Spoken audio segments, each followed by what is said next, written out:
When I was about 8 years old, I had a paper route where I had this bicycle, and I would put my papers that were given to me into my little basket and go around the neighborhood and make sure they were delivered on time. I did that 5 days a week. And I remember on this one particular day, it was windy, and this big, huge gust of wind came up and knocked me off my bike and spread my papers all over the place. They just blew away. Oh man, what am I gonna do now? Either pick them up, it would take hours, getting dark. I just looked at it and I said, forget it, I'm going home. I didn't even think about what the right thing to do was.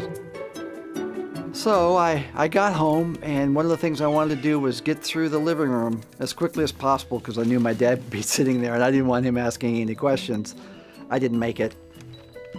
My dad lowered his paper and said, "Son, home early from your paper route, aren't you?"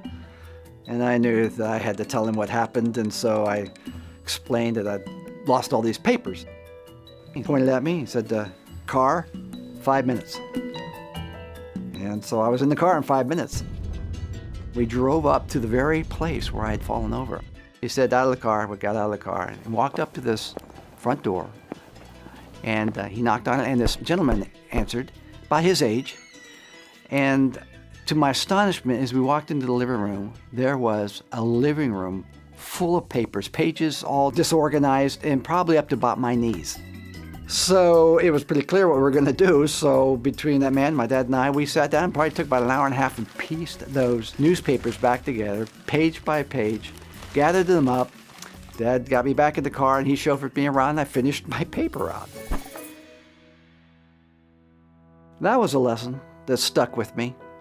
A lesson that my dad wanted to teach me, that you just don't quit when you have a job, when you have a responsibility. Men don't quit. And it's served me well. It's served me well in the ministry that I've been in, the job that I've had, my marriage, my raising my kids who have learned this lesson as well. And I'm glad he took the time to do it.